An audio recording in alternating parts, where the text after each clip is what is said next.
আপোনালোকৰ ঘৰত যদি গাড়ী মটৰ আছে তেনেহলে আপোনালোকৰ বাবে এটা নতুন নিয়ম আপোনালোকে 1 মাৰ্চৰে পৰা এই নতুন নিয়মটো পালন কৰিব লাগিব আৰু সেইভাবে আপোনালোকে 1 মাৰ্চৰ আগতেই এই প্ৰয়োজনীয় কামকেইটা কৰি ল'ব লাগিব যদিহে আপোনালোকৰ ঘৰত বাইক আছে যদিহে আপোনালোকৰ ঘৰত স্কুটি আছে বা যদিহে আপোনালোকৰ ঘৰত গাড়ী মটৰ আছে তো বন্ধু বান্ধৱীসকল অসম চৰকাৰে ঘোষণা কৰা সেই নতুন নিয়মটোনো কি মই আজি ইয়াৰ বিষয়তে কম আৰম্ভ কৰোঁ আজিৰ ভিডিঅ'টো আৰম্ভ কৰাৰ আগতে এই ভিডিঅ'টো যদি ভাল লাগে লাইক এটা কৰিব চেনেলটো যদি সাবস্ক্ৰাইব কৰা নাই চেনেলটো সাবস্ক্ৰাইব কৰিব ডেইলি এনে ধৰণৰ খবৰবিলাক পাই থাকিবৰ কাৰণে বন্ধু বান্ধৱীসকল আমাৰ অসমৰ পৰিবহণ বিভাগৰ তৰফৰ পৰা এটা কথা উল্লেখ কৰিছে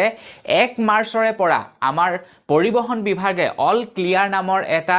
তেওঁলোকে অপাৰেচন চলাব যিটো অপাৰেচনত আমাৰ অসমৰ যিমানবিলাক নেকি গাড়ী মটৰ আছে সকলো গাড়ী মটৰৰে সকলোবিলাক ডকুমেন্ট চেক কৰিব আজিকালি কি হয় কৰবাত যদি কেতিয়াবা পুলিচে চেকিং কৰে আপুনি যদি হেলমেট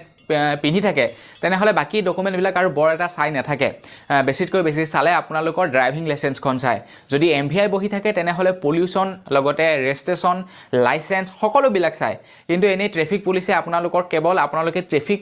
নিয়মবিলাক মানিছে নে নাই মনা হেবিলাকে চাই কিন্তু 1 মাৰ্চৰে পৰা আপোনালোকৰ বাবে অল ক্লিয়াৰ এই অপাৰেচনটো চলিব যেটো অপাৰেচনত সকলোবিলাক ডকুমেন্টৰ চেক কৰা হ'ব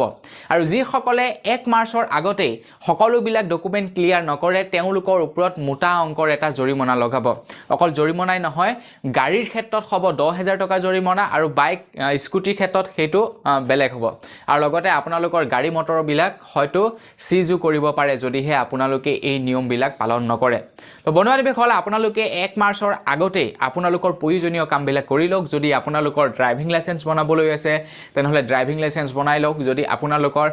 পলিউশনৰ কাগজ বনাবলৈ আছে পলিউশনৰ কাগজ বনাই লওক যদি আৰসি খন ঠিক কৰিবলৈ আছে আৰসি ঠিক কৰি লওক মুঠতে 1 তাৰিখৰ আগত গাড়ী মটৰৰ লগত জড়িত সকলোবিলাক কাম কৰিব লাগিব নহলে আপোনালোকে অল ক্লিয়াৰ এই যি অপাৰেচন সেই অপাৰেচনৰ আন্ডাৰত পৰি গলে ভৰিব লাগিব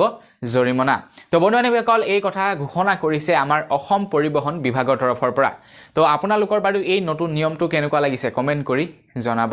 তো বন্ধুসকল আজিৰ ভিডিঅ জনাবলগীয়া ইনফৰমেশন ইমানটোই আছিল কেনেকুৱা লাগিলে জানি কমেন্ট কৰি জনাব যদি ভাল লাগিলে